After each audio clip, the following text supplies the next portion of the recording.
चला आज आपण काय शिकणार आहोत, तर आज आपण अपूर्णांक हा टॉपिक शिकणार आहोत. कुठला टॉपिक शिकणार आहोत तर अपूर्णांक. बघा नावातच आहे अपूर्णांक. अपूर्णांक म्हणजे काय पहिलं ते समजून घ्या. जी संख्या पूर्ण नसते म्हणजेच अपूर्ण असते. बघा जी संख्या पूर्ण नसतेच म्हणजेच ती कशी असते, अपूर्ण असते, त्यालाच आपण काय म्हणतो तर अपूर्णांक म्हणतो. जी संख्या पूर्ण नसते, संख्या पूर्ण आहे का, नाही, संख्या पूर्ण नसते म्हणजे जी संख्या पूर्ण नसते म्हणजेच अपूर्ण असते. पूर्ण नसतेच म्हणजे कशी असते, अपूर्ण असते, त्याला अपूर्णांक असे म्हणतात. बघा अपूर्णांकाची आपण काय म्हणू शकतो की जी संख्या पूर्ण नसते म्हणजेच अपूर्ण असते त्याला अपूर्णांक असे म्हणतात. जी संख्या पूर्ण नसते अपूर्ण असते त्याला काय म्हणतात, त्याला अपूर्णांक असे म्हणतात. ओके, तर त्याचा पहिला अपूर्णांक कुठला आहे तर व्यावहारिक अपूर्णांक. म्हणजे दोन प्रकार पडतात, त्यातला पहिला प्रकार आहे व्यावहारिक अपूर्णांक. कुठल्या प्रकारे, पहिला व्यावहारिक अपूर्णांक आणि दुसरा दशांश अपूर्णांक. बघा दोन्ही अपूर्णांकच आहेत पण पूर्ण आहेत का रे बाळांनो, अजिबात कुठलाच अपूर्णांक पूर्ण नसतो. आता बघा मी इथे लिहिलंय 2/3 हा पूर्ण आहे का, नाही ना, म्हणून मी ह्याला काय म्हणते तर व्यावहारिक अपूर्णांक असं म्हणते.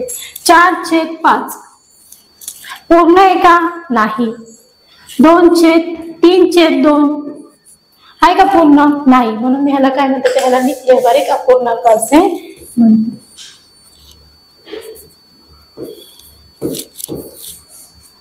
6/8 ह्याला मी काय म्हणते, व्यावहारिक अपूर्णांक असे म्हणते. बघा म्हणजे जी संख्या पूर्ण नसते, जी संख्या कशी नसते, पूर्ण नसते म्हणजेच अपूर्ण असते. संख्या तर आहे पण पूर्ण आहे का, नाही.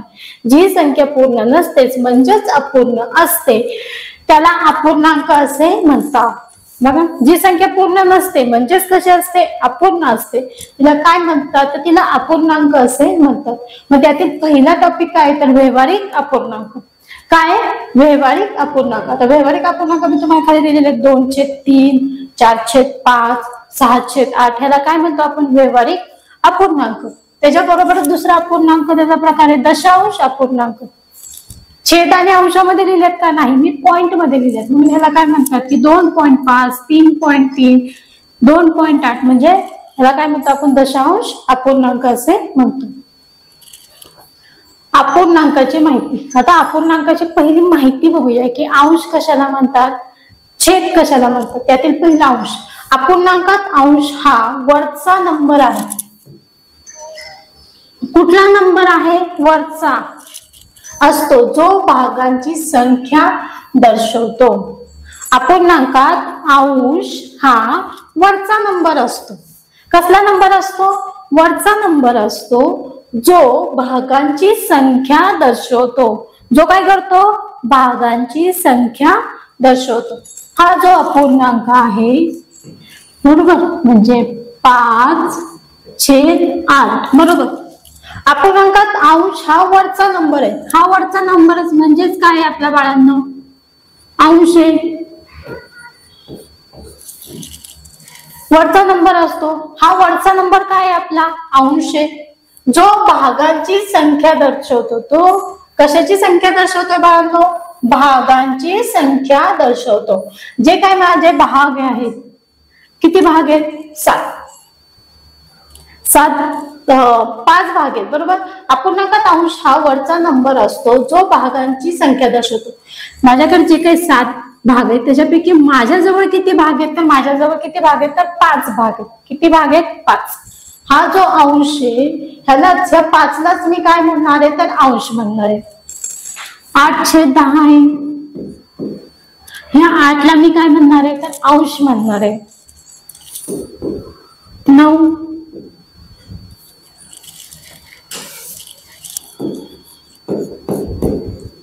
9/15 आहेत बरोबर. म्हणजे 9ला मी काय म्हणणार आहे तर अंश म्हणणार आहे बरोबर. 9ला काय म्हणणार आहे मी, अंश म्हणणार आहे. 12/15 आहेत म्हणजे 12ला मी काय म्हणणार आहे, अंश म्हणणार आहे. म्हणजे माझे अंश कुठले कुठले आहेत बाळांनो, अंश म्हणजे वरचा जो काही नंबर आहे त्याला काय म्हणतो, अंश म्हणतो, जो भागांची संख्या दर्शवतो. कशाची संख्या दर्शवतो बाळांनो, भागांची संख्या दर्शवतो. जसं की 5, 8, 9 आणि 12 ह्यांना काय म्हणतात, तर ह्यांना अंश असे म्हणतात. काय म्हणतात, तर अंश असे म्हणतात. आता आपण काय बघतोय बाळांनो, छेद. अंश बघितला बघा, पहिल्यांदा म्हणजे अपूर्णांक आपण बघितला. जी संख्या पूर्ण नसतेच म्हणजे अपूर्ण असते. जी संख्या पूर्ण नसते पण कशी असते, अपूर्ण असते, त्याला अपूर्णांक असे म्हणतात. त्याला काय म्हणतात, त्याला अपूर्णांक असे म्हणतात. त्याच्यातील पहिला प्रकार आहे व्यावहारिक अपूर्णांक, दुसरा आहे दशांश अपूर्णांक. त्यातला व्यावहारिक 2/3, 4/5, 6/8 बघितला. दशांश अपूर्णांकामध्ये 2.5, 3.3, 2.8 हे काय बघितले आपण, दशांश अपूर्णांक बघितले. त्यातील अपूर्णांकांची माहिती घेताना पहिल्यांदा आपल्याला छेद आणि अंश तरी कळायला पाहिजे. अंश म्हणजे काय आहे की अपूर्णांकात अंश हा वरचा भाग असतो. कुठला भाग असतो, वरचा जो काही भाग असतो त्याला काय म्हणतात, त्याला अंश असे म्हणतात. वरच्या भागाला नेहमी काय म्हणतात, तर अंश म्हणतात. आणि जो काही खालचा भाग नंबर असतो, जो पूर्ण भागांची संख्या, एक तर तो कसा असतो, खालचा नंबर असतो. ओके, म्हणजे इथं किती आहे, 7, 10, 15, 12/15 खालचा नंबर असतो जो अपूर्णांकांच्या भागांची संख्या दर्शवतो. अपूर्णांकांच्या भागांची संख्या दाखवतो. माझ्याकडे 7 भाग आहेत, त्याच्यातील मी किती भाग घेतले, 5 भाग घेतले. माझ्याकडे 10 भाग आहेत, त्यातले मी किती भाग घेतले, तर 8 भाग घेतले. माझ्याकडे 15 भाग आहेत, त्यातले मी 9 भाग घेतले. माझ्याकडे परत 15 भाग आहेत, त्यातले मी किती भाग घेतले, 12 भाग घेतले. बरोबर, म्हणजे छेद आहे. बरोबर, म्हणजे अपूर्णांकात छेद हा खालचा नंबर असतो. अपूर्णांकात छेद हा कुठला नंबर असतो, तर खालचा नंबर असतो. आणि अंश कुठला नंबर असतो, तो वरचा नंबर काय असतो, अंश. खालचा नंबर काय असतो, छेद असतो. आणि अंश जो आपला छेद आहे, जो संपूर्ण भागांची संख्या दर्शवतो. माझ्याकडे सगळे मिळून किती भाग आहेत हे कोण दर्शवतो, तर हे छेद दर्शवतो. कोण दर्शवतो, तर छेद दर्शवतो. तर अंश काय दर्शवतो, हा वरचा नंबर असतो जो भागांची संख्या दर्शवतो. भागांची संख्या कोण दर्शवतो, तर अंश. आणि संपूर्ण भागांची संख्या कोण दर्शवतो, तर छेद. एवढं कळालं, अंश आणि छेद. पुढे व्यावहारिक अपूर्णांक. आता आपण बघितलं 2 प्रकार पडतात, एक दशांश अपूर्णांक, एक व्यावहारिक अपूर्णांक. अंश आणि छेद बघितलं. आता व्यावहारिक अपूर्णांक. अपूर्णांकात अंश आणि छेद असताना जेथे अंश हा भागांची संख्या दर्शवतो आणि छेद हा संपूर्ण भागांची संख्या दर्शवतो त्याला व्यावहारिक अपूर्णांक असे म्हणतात. बघा, अपूर्णांकात अंश आणि छेद असतात. अपूर्णांकात कोण असतं, अंश आणि छेद. आता आपण बघितलं, वरचा भाग म्हणला की अंश, खालचा भाग म्हणला की काय, छेद. वरचा भाग म्हणजे किती आहे आणि खालचा म्हणजे संपूर्ण भागांची संख्या दर्शवतो. जेथे अंश हा भागांची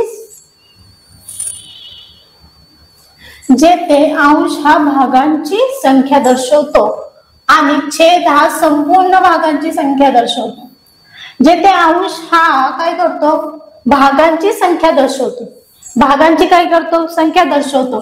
आणि छेद हा काय करतो, संपूर्ण भागांची संख्या दर्शवतो. म्हणजे बघा, माझ्याकडे पूर्णपणे हा एक राऊंड आहे,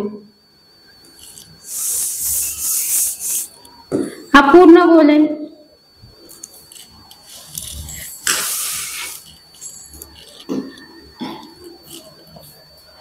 माझ्याकडे एखाद्या 2 वस्तू आहेत, त्यातली एक वस्तू मी दिली, म्हणजे माझ्याकडे पूर्ण किती वस्तू होत्या 2, त्यातली मी कुठली वस्तू दिली, 1, म्हणजे 1/2. 4/3, 2/5 हे सगळे त्याचीच उदाहरणं आहेत की बाबा अपूर्णांकात अंश आणि छेद असतात जिथे अंश हा भागांची संख्या दर्शवतो. माझ्याकडे जे काय आहे त्याच्यातली भागांची संख्या दर्शवतो. म्हणजे हा समजा पूर्ण गोल आहे, ह्याचे 4 भाग केले. बरोबर, ह्याच्यातले एक भाग माझा काय आहे, तसाच आहे. आणि यातले 3 भागांचं मी काय केलेलं आहे, बघा, अंश हा भागांची संख्या दर्शवतो. म्हणजे ह्याने भाग दर्शवले, किती भाग घेतलेत मी, मी भाकरीचे 4 तुकडे केले, त्यातले मी किती भाग घेतले, तर त्यातले मी 1 2 3 भाकरी घेतली, 3 कोड घेतली, तर माझी 1 कोड भाकरी काय झाली, तशीच शिल्लक राहिली ना. 1 कोड भाकरी काय झाली, तशीच शिल्लक राहिली. म्हणजे माझ्या भाकरीचे जे काय भाग आहेत ते किती होतात, 4. त्याच्यातले मी खाल्ले किती, फक्त 3. राहिला किती भाग माझा शिल्लक, 1च. संपूर्ण भाकरीचा भाग दाखवला त्यांनी, किती होतात, 4 भाग होतात. त्यातला मी 1 भाग काय केला, ठेवला.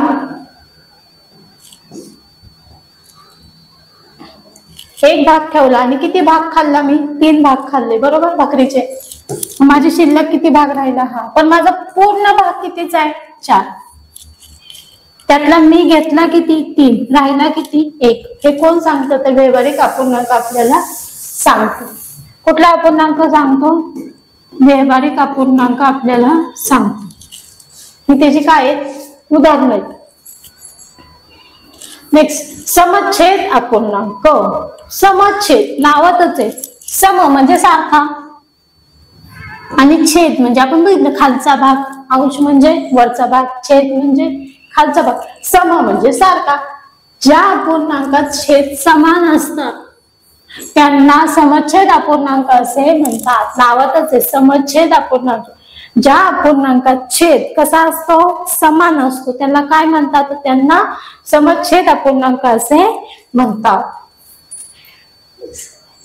छेद अधिक अपूर्णांक. बघा, ज्या अपूर्णांकात छेद हा अंशापेक्षा मोठा असतो, समजून घ्या, प्रत्येकाचे प्रकार आहेत. ज्या अपूर्णांकात छेद हा अंशापेक्षा मोठा असतो त्या अपूर्णांकाला छेदाधिक अपूर्णांक असे म्हणतात.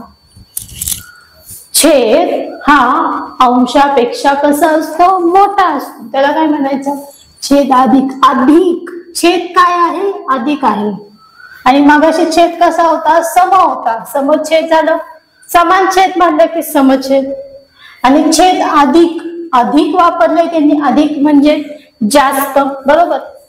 ज्या अपूर्णांकात छेद हा अंशापेक्षा मोठा असतो त्या अपूर्णांकाला छेदाधिक म्हणतात. म्हणजे इथं बघा 8/12, छेद किती माझा, 12 आहे. इथं छेद किती माझा, 13 आहे. इथं छेद किती माझा, 17 आहे, बरोबर. ह्याला काय म्हणतात, तर ह्यांना छेदाधिक. म्हणजे छेद कसा आहे माझा, मोठा आहे. आणि अंश, प्रत्येकाचा अंश कसा आहे माझा, लहान आहे, बरोबर. प्रत्येकाचा अंश कसा आहे, लहान. आणि छेद कसा आहे, मोठा. ह्याला काय म्हणतात, तर ह्याला समच्छेद, छेदाधिक अपूर्णांक असे म्हणतात. काय म्हणतात, छेदाधिक अपूर्णांक. ज्या अपूर्णांकात छेद हा अंशापेक्षा मोठा असतो, बरोबर आहे ना. हा काय आहे, मोठा आहे, म्हणून ह्याला काय म्हणतात, छेदाधिक अपूर्णांक असे म्हणतात. अंश काय आहे, लहान आहे, आणि छेद काय झाला यांचा, मोठा झाला, म्हणून ह्याला काय म्हणतात, छेदाधिक अपूर्णांक असे म्हणतात. अंशाधिक अपूर्णांक. आता छेदाधिक पाहिलं, पहिल्यांदा आपण काय बघितलं, समच्छेद. म्हणजे छेद कसा आहे, सारखा आहे, त्याला काय म्हणतात, समच्छेद असे म्हणतात. पुढे आपण गेलो, छेदाधिक. म्हणजे छेद काय आहे, अधिक आहे, म्हणजे अंशापेक्षा छेद कसा आहे, मोठा आहे, त्याला काय म्हणतात, छेदाधिक. त्याच्यानंतर अंशाधिक. अंश हा काय आहे, अधिक आहे. अधिक म्हणजेच काय रे बाळांनो, अधिक अधिक म्हणजे मोठा, किंवा बेरीज म्हणतो आपण जास्त करून. अधिक कर, अधिक कर, अधिक कर म्हणजेच काय असतं, ते मोठा कर. अंश अधिक. ज्या अपूर्णांकात अंश हा छेदापेक्षा मोठा असतो, अंश हा छेदापेक्षा कसा असतो, मोठा असतो, त्या अपूर्णांकाला अंशाधिक अपूर्णांक असे म्हणतात. बघा, नावातच आहे, ज्या अपूर्णांकात अंश आहे आणि अधिक आहे. काय पाहिलं, छेद, छेदाधिक. म्हणजे छेदा हा अधिक आहे, म्हणजे छेद कसा आहे, मोठा आहे. अंश अधिक म्हणजे अंश कसा असणार आहे, आता मोठा असणार आहे, आणि छेद कसा असणार आहे, लहान असणार आहे. बघा, 13/8, 17/12, 13/7. बघा, ह्या सगळ्यांचा छेद हा कसा आहे रे, लहान आहे, आणि अंश कसा आहे, मोठा आहे, म्हणून ह्याला काय म्हणतात, अंशाधिक अपूर्णांक असे म्हणतात. मगाशी काय होतं, तर छेद काय होता, मोठा होता आणि अंश कसा होता, लहान होता, म्हणून त्याला काय म्हणतो आपण, छेदाधिक म्हणत होतो. आणि अंशाधिक मध्ये अंश कसा असतोय, मोठा असतोय, आणि छेद कसा असतोय, लहान असतो, म्हणून त्याला काय म्हणतात, अंशाधिक असे म्हणतात. कळालं सगळ्यांना प्रकार, छेदाधिक, अंशाधिक. आता आपल्याला उदाहरणं कशी येतात ते आपण पहिल्यांदा बघूया.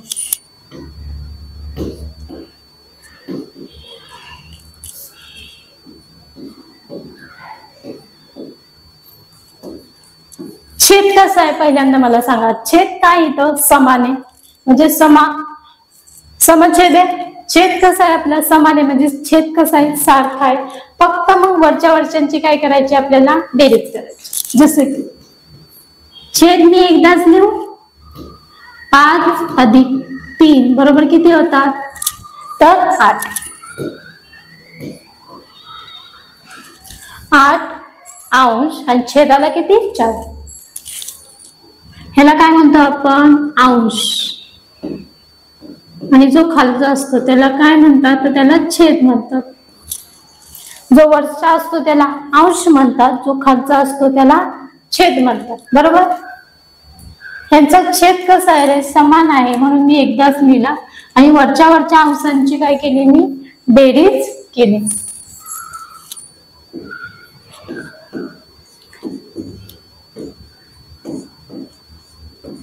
आता इथं पण तसंच करणार, छेद समान आहे म्हणून काय दिलं, 3. वरच्या अंशाची काय केली, मी बेरीज केली, म्हणजे 13/4. बरोबर. पुढे 8/3 अधिक 4/3. ह्यांची पण बेरीज कशी नाही, छेद कसा आहे आपला, समान आहे म्हणजे छेद कसाच लिहावा लागेल. आता वरच्यांची बेरीज किती येते, 12 येते. 8 आणि 2 10, 10 आणि 2 12.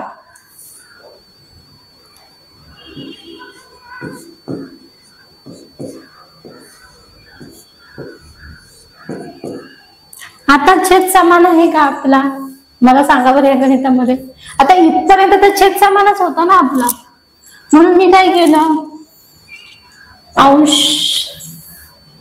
छेद एकदाच घेतला, अंशांची काय केली, मी बेरीज केली. आता हे काय गणित आहे, 9/4 अधिक 6/3. यांचा छेद आहे का समान, नाही. मग पहिल्यांदा आपल्याला काय करून घ्यावं लागेल, की ह्यांचा छेद समान करून घ्यावं लागेल. छेद समान कसा करतात, हा पहिला प्रश्न बघा. ह्याच्या अंशाला छेदाला किती आहेत, 3. ह्याच्या छेदाला किती आहेत, 4. बरोबर.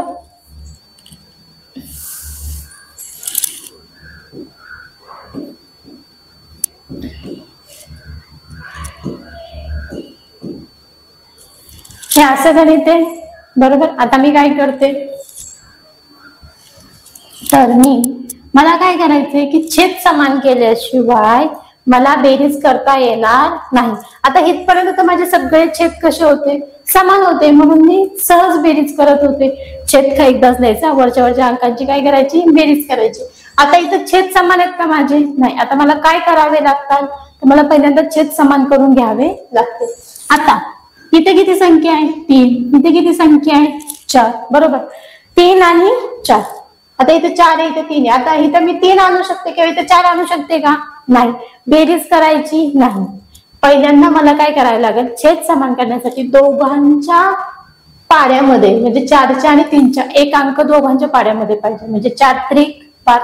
एक अंक समान पाहिजे. म्हणजे किती येतो रे बाळांनो, 12. 4च्या पाड्यामध्ये पण 12 आहे, 3च्या पाड्यामध्ये पण काय आहे, तर 12 आहे. म्हणजे काय आले, मी कितीने गुणू, 3ने.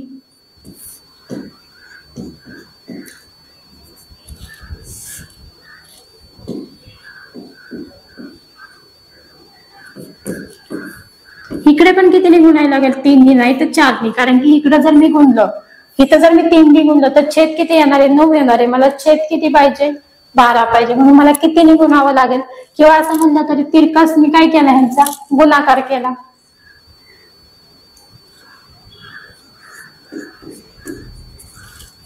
बघा, 9×3=27, 4×3=12 अधिक 5×4=24 आणि 4×3=12. झाला छेद समान माझा. छेद किती आला माझा 12. अंशाला काय आलं 27 अधिक 24. आता ह्यांची मला काय करून घ्यावी लागेल, बेरीज करून घ्यावी लागेल. बरोबर, बेरीज कशी करणार मी, 7 आणि 4 किती होतात 11, 2 आणि 2 4 आणि 1 किती होतात 5, 51/12. आलं उत्तर. कसं केलं बघा बाळांनो. मला पहिल्या गणितामध्ये छेद कसा आहे माझा समान आहे म्हणून मी काय केली, अंशांची काय केली बेरीज केली, छेद तसाच ठेवला. इथं पण तेच केलं या गणितामध्ये पण. 9/3 आहे, 4/3 आहे. छेद कसा आहे माझा समान आहे, छेद मी तसाच ठेवला. अंशांची फक्त मी काय केली बेरीज केली तर किती आली 13/4 आली. इथं पण तेच केलं. माझा छेद काय आहे समान आहे, मी छेद तसाच ठेवला. अंशांची मी काय केली बेरीज केली तर माझी बेरीज किती आली 12 आली. आता पुढच्या गणितामध्ये काय झालं तर माझा छेद समान आहे का नाहीये, म्हणून मला पहिल्यांदा काय करून घ्यावं लागेल, मला जर अपूर्णांकांची बेरीज करायची असेल तर मला छेद प्रथम काय करावं लागेल समान करून घ्यावा लागेल. मग समान छेद करण्यासाठी मी काय केलं की अशी एक संख्या शोधली की जी 4च्या पण पाड्यामध्ये आणि 3च्या पण पाड्यामध्ये, म्हणजे 3नी पण त्याला गुण, म्हणजे समजा 4च्या पण पाड्यामध्ये आणि 3च्या पण पाड्यामध्ये. बरोबर, म्हणजे ती संख्या आणण्यासाठी मला त्याला कुठल्या तरी संख्येने गुणलं की दोघांच्या पण पाड्यामध्ये ती संख्या येते, किंवा मी तिरकाच गुणाकार केला तरी चालू शकतो. मी केलं 9x3 केलं आणि 4x3 केलं, 6x4 केलं आणि 3x4 केलं. तिरकाच गुणाकार केला मी, छेदाछेदांचा अंशाचा केला का नाही.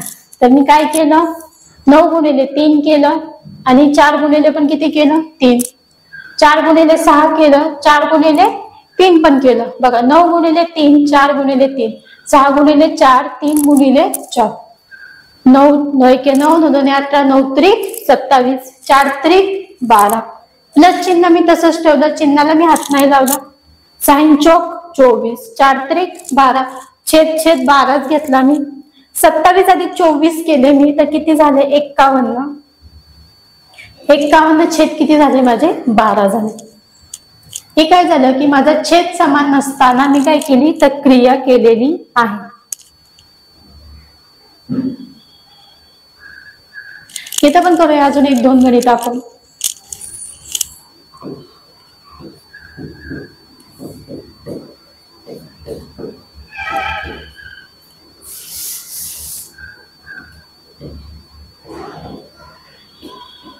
हा, आता छेद कसा येते माझं बाळांनो, छेद कसा आहे पहिल्यांदा सांगा. समान आहे म्हणून मी छेद एकदाच लिहिते.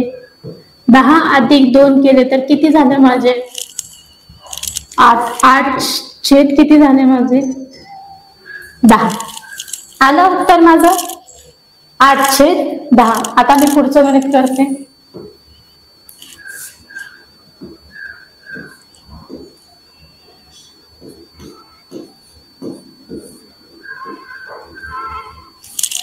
सहा छेद अंशामध्ये 6, छेदामध्ये पण किती आहेत 6. 7.5, 6.6, 7.5. आता ह्याच्यामध्ये सांगा मला छेद समान आहे का बाळांनो कुठला तरी आहे का नाही. मग मला पहिल्यांदा क्रिया काय करून घ्यावी लागेल, पहिल्यांदा माझं राहील की छेद समान करून घ्यावा लागेल. त्याच्यानंतरच मी काय करू शकते बेरीज करू शकते. आता छेद कसा समान करू, तिरकाच गुणाकार करू मी दोघांचा. म्हणजे 5ने मी 6ला पण गुणते आणि 2 6ला गुणते आणि 6ने 7ला गुणते आणि 6ने 5ला पण गुणते. म्हणजे कसं करणार मी 6 गुणिले 5 परत 6 गुणिले 5 अधिक 7 गुणिले 6 आणि 5 गुणिले 6 झालं. आता 5 सक 30, 5 सक 30 अधिक 5 सक 30, 60 पंचे 30, 7 सकून 42. बरोबर आहे का. 7 1 7, 7 2 14, 7 3 21, 7 4 7 5 35, 7 सकून 42, 7 7 49. म्हणजे 7 सकून किती 42. आता छेद कसा झाला माझ्या बाळांनो समान झाला. छेद काय घेऊ मी 30. आणि आता मला अंशाची काय करावी लागेल बेरीज का छेदांची नाही, अंशाची बेरीज करायला लागेल. 0 आणि 2 2, 3 आणि 4 किती आले 7, म्हणजे 72 छेद किती आलं माझं उत्तर 30. कळाला अपूर्णांक. छेद समान नसताना छेद समान करून घेणे आणि ज्याचा छेद समान आहे त्यांची काय करायची, फक्त आपल्याला बेरीज करायची. आता इकडे बघू, 9 3 अधिक 4 3 15 2 अधिक 35 2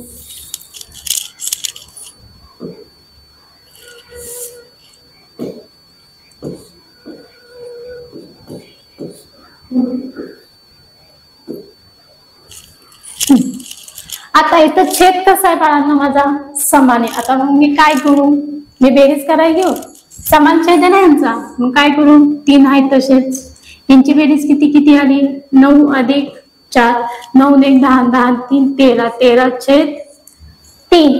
हे उत्तर आलं माझं इथलं. इथे छेद कसा आहे माझा, समान आहे. ह्याचं पण मी काय करणार आहे, सेम प्रोसेस. छेद मी एकदाच लिहिते, 15 अधिक 35 बरोबर आहे. 5 आणि 5 10 3 आणि 1 4 आणि 1 5 छेद किती 2.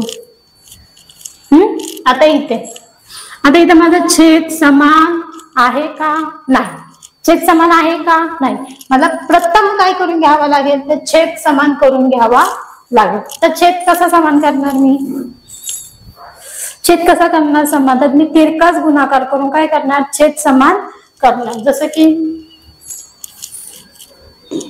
4 गुणिले 5 3 गुणिले 5 अधिक 6 गुणिले 3 आणि 5 गुणिले 3 बरोबर आहे. आता 4 पंचे 20 5 त्रिक 15 साहित्रिक 6 के 6 7 12 साहित्रिक 18 5 त्रिक 15. माझा छेद झाला समान. छेद किती झाला माझा 15 आणि वरच्या अंशाची मी काय करते बेरीज, किती झाली 38 छेद 15, म्हणजे 38 अपूर्णांक 38 छेद 15. म्हणजे हे काय झालं, हा झाला अंश हा झाला छेद, इथं पण काय झालं, हा झाला अंश हा झाला छेद, अंश छेद. आता यांचा छेद कसा आहे, समान आहे बरोबर, त्याला समछेद असं म्हणतो आपण. छेद समान असलं तर काय करणार आहे आपण, समछेद म्हणतोय ना, छेद समान असलं की. आणि छेद भिन्न असेल, छेद अधिक बघितला आपण, छेद जास्त आहे आणि हे कमी आहे, अंश अधिक छेद बघितला बरोबर. अजून एक गणित बघायचं का आपण,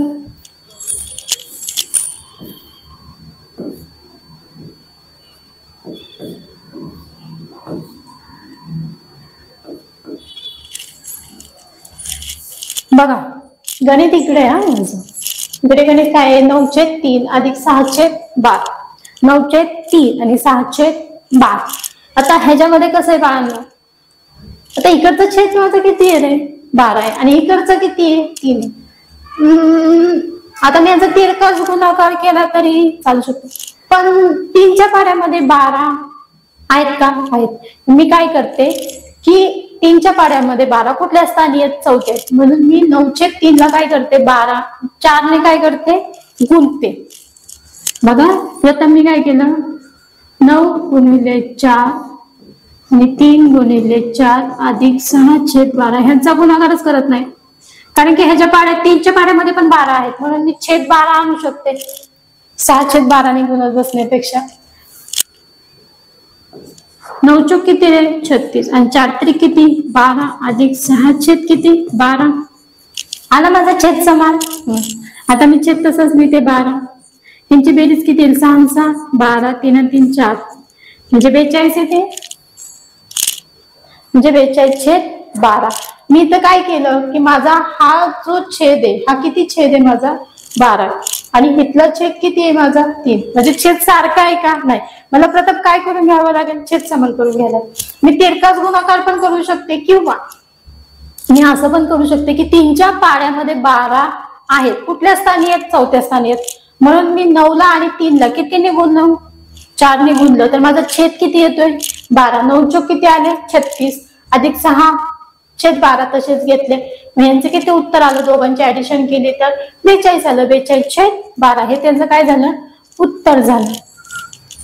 समजलं. म्हणजे इथं छेद एक छेद आणि आपण दुसरा छेद, म्हणजे जर त्या पाड्यामध्ये असेल किंवा त्याच्या अलीकडे जवळपास कुठेतरी असेल तर आपण जो छेद घेण्याचा प्रयत्न त्याने त्याला गुणात बसण्यापेक्षा आपण जवळच्या संख्येने त्याला, म्हणजे लहानात लहान संख्येने आपण काय करू शकतो, तो छेद आणू शकतो. ही पण पद्धत आहे. किंवा दोघांचा तिरकाच गुणाकार करून जरी आपण केलं तरी चालू शकतं.